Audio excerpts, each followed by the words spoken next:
I agree with everything that's been said, and I do think that, as Mr. Wells said, it can be frustrating. But I travel in hope. I do think there's light at the end of the tunnel, and I think it was helpful. And I commend the Permanent Secretary for coming and saying as much as he could say, because it's clear he didn't want to land anyone in it, but he wanted to be truthful to the committee, and I think that happened. But to pick up what Mr.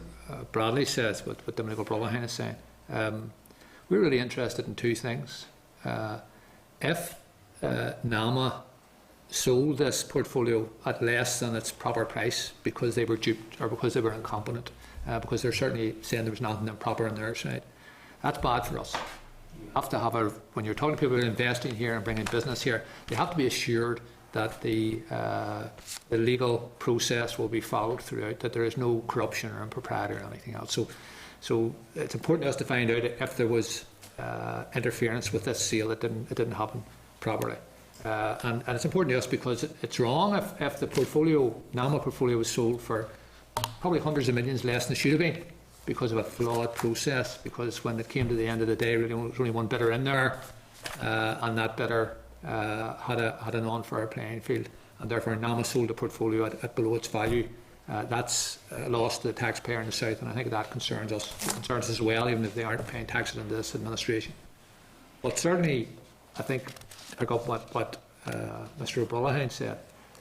If there's been improper influence on this sale, and if politicians are involved in it, then that is something we need to get to the bottom of. If it turns out that everyone is as pure as driven snow, well, that the record show that as well.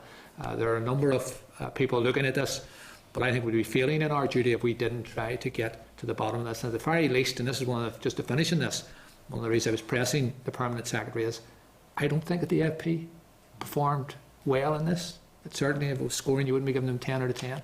So there are lessons to be learned, and I hope that through this investigation there are, even notwithstanding the fact that they want to defend what they have done and stand over their record, there are lessons to be learned about how we make nominations for appointments, how we guide or influence matters which perhaps are more constituency issues than matters of general economic policy, and then ultimately whether or not politicians should be getting involved in the sale of assets like this. And it's clear that Minister Noonan had a different approach. He was handing stuff off to NAMA, whereas we seem to be getting both feet right in the middle of this process. So, Chair, I'm for, given the time of the year, there'll be times we won't be here. I think the